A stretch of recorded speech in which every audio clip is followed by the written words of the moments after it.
그냥 본인의 입장에서 솔직하게 말씀하신 부분이 있고, 네. 그럼에도 불구하고 뭐 달리 생각할 수도 있다. 모든 것은 뭐 평가는 역사에 맡긴다. 뭐 이렇게 말씀하신 것도 결론적으로 어떤 특정한 견해가 뭐 옳다 그르다 이런 것은 아니고 뭐 그런 쪽이었죠. 네. 옳다 그르다는 또 아닌데 오늘에 있기까지 초석이었다라고 그때는 자기의 생각을 뭐 이렇게 말씀하셨죠. 상당히 긍정적으로 또 평가를 하신 것 같은데.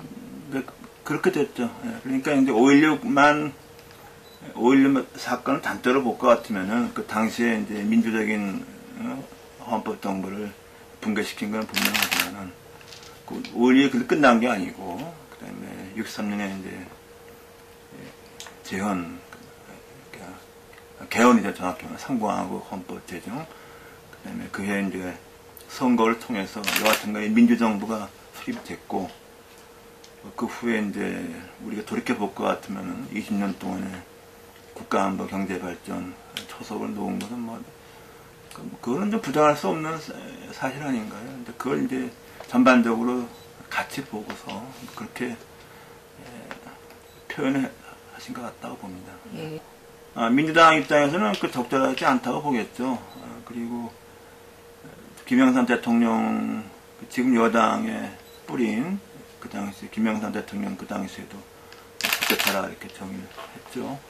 그러나 이제 4.19 같으면 헌법에 있죠. 3.1 정신과 4.19 민주이념에 뜻밖에 있지만 5.16은 그 헌법에 있지는 않잖아요. 그러니까 이제 그 해석에 맡겨진 거죠. 해석에 맡겨진 거니까 5.16을 두고서는 뭐 여러 가지 그런 해석이 앞으로도 계속 있지 않겠습니까? 두고두고 말이죠. 현재 사당화 부분에 대해서 자꾸만 그 이제 강조를 하는 것이 새누리당의 이제 경선 다른 후보들 뭐 의미 있는 후보라고 보지는 않지만은 그 다음에 이제 야당에서 그 비판 언론에서 얘기를 하죠. 그러나 이번 정도원 파동에서 볼 것 같으면은 중요한 점은 그 불체포 동의를 거부했다는 거, 많은 의원들이 이탈했다는 그게 더 중요하죠.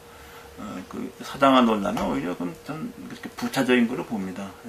왜 근데 이렇게 자꾸 그런 얘기가 그런 얘기 나오는 것은 현재는 박근혜 그 전 대표가 여야 통틀어서 가장 유력한 대통령 주자이기 때문에 뭐 기회만 있으면 흠집을 내려는 그런 게 아니겠습니까?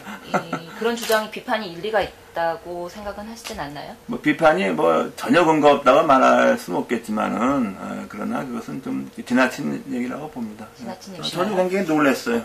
저도 그 당연히 그 동의돼서 제가 저기 그 불체포 그 거진한 시간에 그다음 오후에 Y뉴스인가 거기 생방송 나와서 앵커가 물어보길래 제가 그래서 한마디로 착잡하다고 그랬어요. 당연히 정도원 의원 그 통과돼서 구속이 될 줄 알았죠.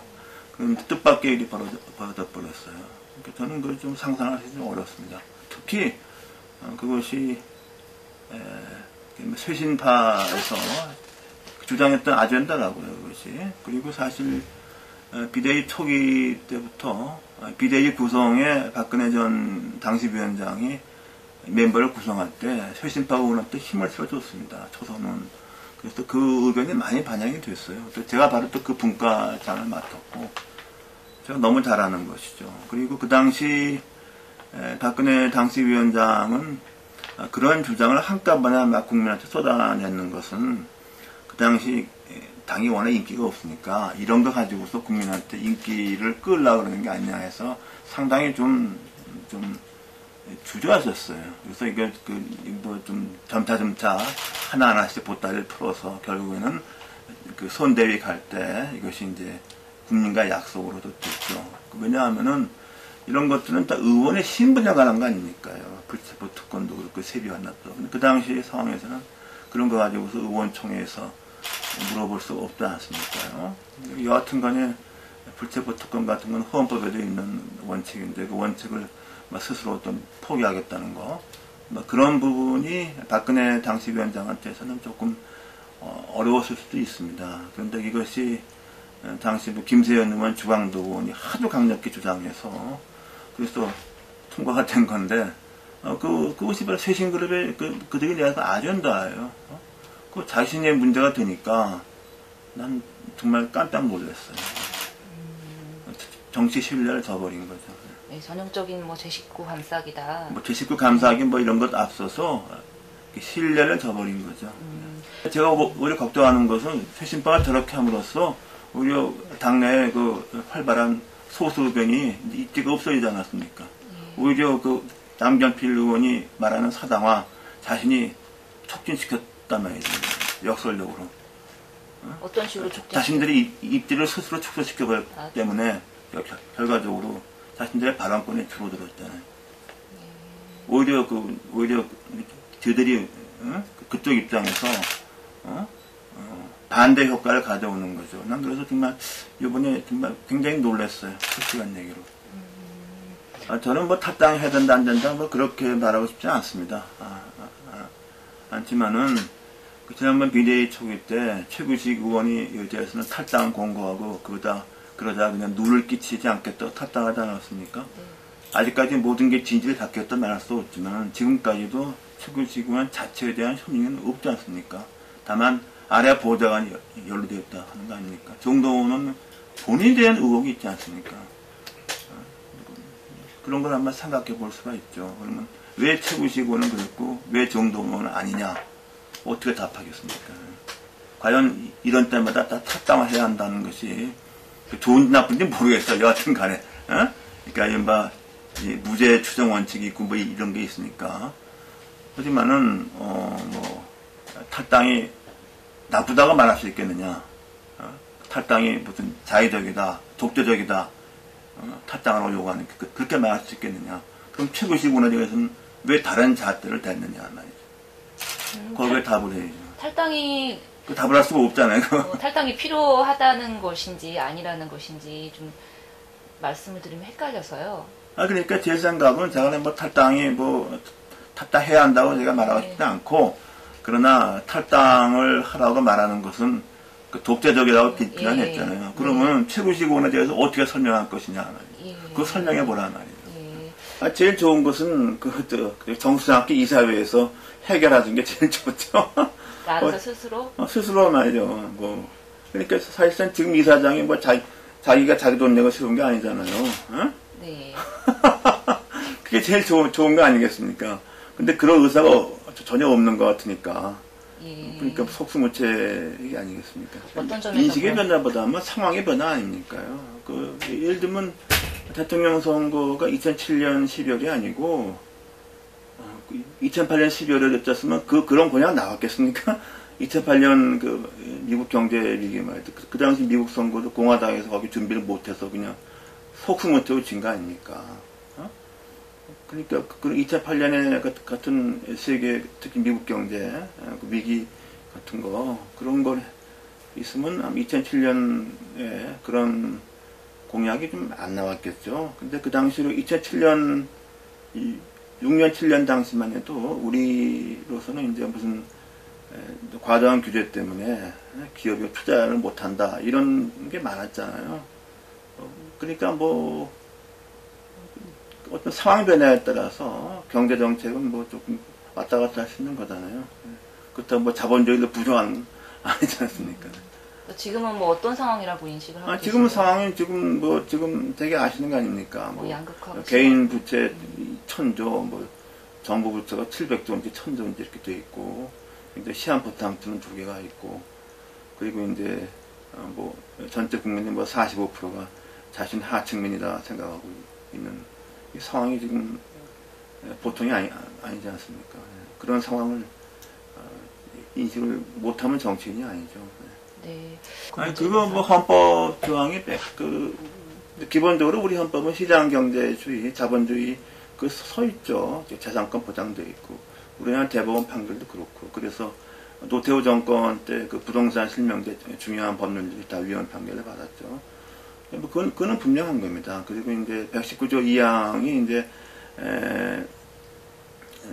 이제 예를 들어서 기업에 대한 어떤 규제가 과도했을 경우에 이제 기업 측에서 뭐 위헌이다 하는 소송을 제기했을 경우에 막 그것이 있으면은 이제 그걸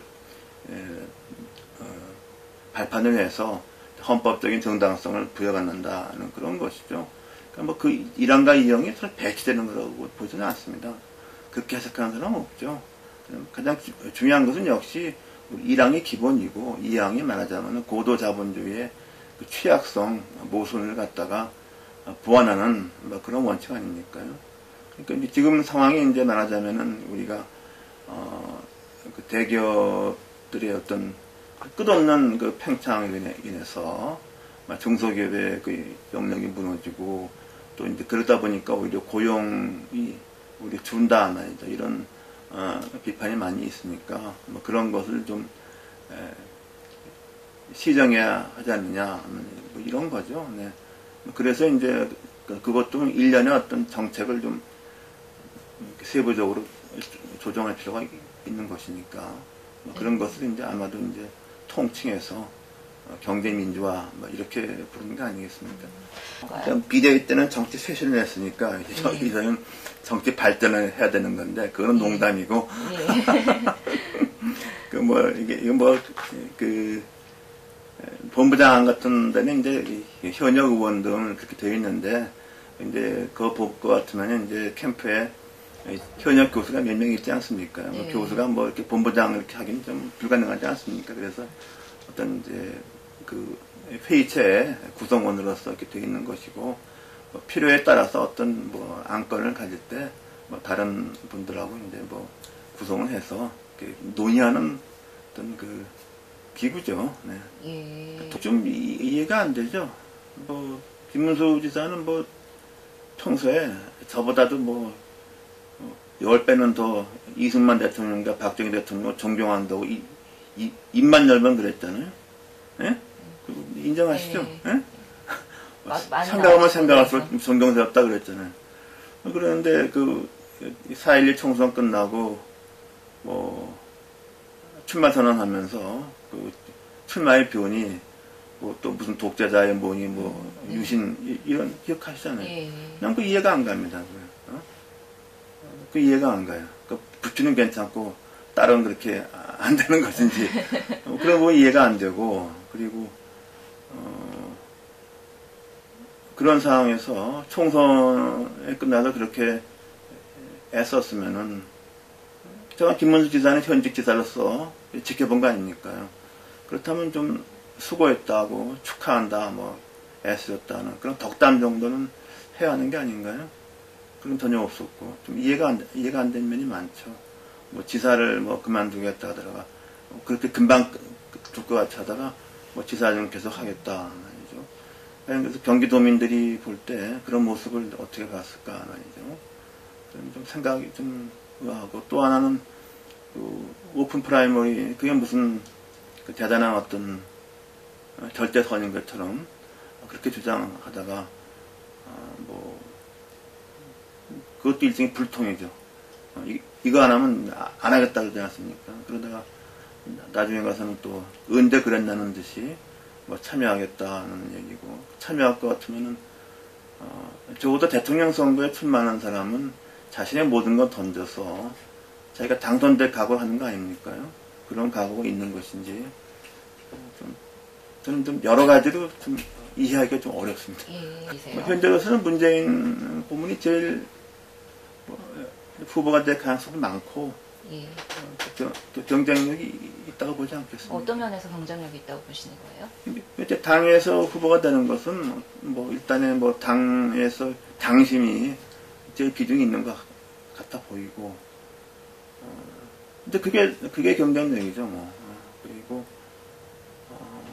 다른 주자에 비해서는 그래도 이제 열성적인 지지 세력이 다 있고 다만 이제 조금 뭐 부족하다고 볼 수 있는 것은 그 선거 경험이 지난번 총선밖에 없었던 것이고 뭐 공직 경험도 대통령 2번 수석과 비서실장 다른 후보도 크게 사정이 낮지가 않죠. 뭐 김두관 지사만 해도 감동 있는 드라마는 분명히 있습니다. 시골 거기서 이렇게 하지만 뭐 남의 군수, 그다음에 장관 잠깐 그다음에 첫 도지사를 임기 중간에 그만둔 거, 그거 외에는 뭐 특별한 것이 없지 않습니까? 손학규 후보가 제일 경력은 탄탄하죠. 학력도 가장 훌륭하고 여러 번 볼 때 빠질 게 없는 분인데, 그분은 뭐 지금 아시다시피 당내 기반이 좀 취약하고 정당을 바꿨기 때문에 뭐 그런 면에서 좀 한계가 있지 않습니까? 예. 그러니까 뭐 어느 분 뭐 후보로서 그걸 떠나서 현실적으로 당내에서의 지지를 얻어서 후보될 가능성이 전 문재인 고문이 제일 많다고 보는 거죠. 안철수 원장은 나올까요?